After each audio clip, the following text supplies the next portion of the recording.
ওয়ালাইকুম আসসালাম। বিদায় অনুষ্ঠান বলতে আসলে এটা একটা আনুষ্ঠানিকতা। এটা হচ্ছে মানুষ মনে করে আজকে আপনাদের সামনে স্টুডেন্ট আমরা হয়তোবার আপনাদের সামনে পাঁচ মিনিট থাকতে পারবো না। কিন্তু সবচেয়ে বড় বিষয় হচ্ছে এই দিনে আমরা বলতে পেরে সুন্দর গঠনমূলক একটা প্রতিষ্ঠানে আমরা পরীক্ষা দিতে পেরে আমরা খুবই গর্বিত।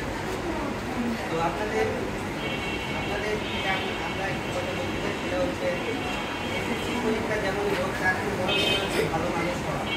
আমরা প্রত্যেকেই বাংলাদেশে বর্তমানে ভালো মানুষের খুব অভাব।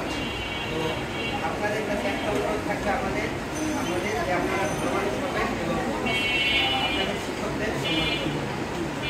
তো এইভাবে আমি সংক্ষিপ্ত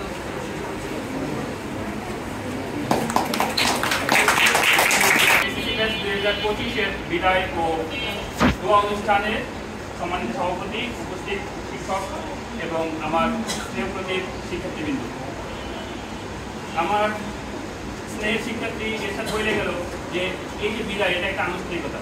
আসলে এটা আনুষ্ঠানিকতা, কারণ প্রত্যেক বছরেই প্রত্যেক মানে একটা ব্যাচকে আমরা তাদের জীবনের সন্দেশিখরে পাঠানোর জন্য এই বিদায়টা শুধু মুখে বলে থাকি যে বিদায়। আসলে মনের অন্তঃস্থলের যে জায়গাটা, সেই জায়গা থেকে কখনোই তাদেরকে বিদায় বলা হয় না। তোমাদের সাথে আমার বা অন্যান্য টিচারের যে সম্পর্ক, এই সম্পর্কটা একটু আলাদা করতে গেলে মনে হয় আপনার সম্পর্ক একটু বেশি। মানে হচ্ছে তোমাদের সাথে যে ধরনের কথা নিয়ে হচ্ছে আমি তোমাদের সাথে রিলেটেড ছিলাম, তোমরা তোমাদের ভালো লাগা খারাপ লাগা যেভাবে আমার সাথে বলতে বা আমি যেভাবে তোমাদের সাথে বলতাম, এই ব্যাপারটা মিস করবো। এটা আসলে এখানে বিদায়। আর ভবিষ্যতে ভালো কিছু করবা, এই ঘর তোমাদের জন্য থাকবেই। সবচেয়ে বড় কথা হচ্ছে তোমরা তোমার ফ্যামিলির সবচেয়ে ভালো সন্তান হবা, তোমার এলাকায় সবচেয়ে ভালো ছেলে হবা। জীবনে ভালো কিছু কইরা যখন ফিরে আসবা, তখন তোমাদের দেখাই আমি বলতে পারবো যে এটা আমার স্টুডেন্ট ছিল। পরীক্ষার বিষয়ে কিছু কথা বলবো। পরীক্ষা দিতে যাবা, অ্যাজ ইউজুয়াল তোমরা একজন যখন যাবা, একটা শিক্ষার্থী যখন একত্রে যাবা, তোমরা ওইখানে মেধা বিকাশকে প্রেজেন্ট করতেছো। এই ব্যাপারের জন্য মাথায় থাকে। পরীক্ষায় 2 নাম্বার কম হবে, কিন্তু নৈতিকতার জন্য 1 নম্বর ওইখানে কম না থাকে। নৈতিকতার জন্য ঠিক থাকে।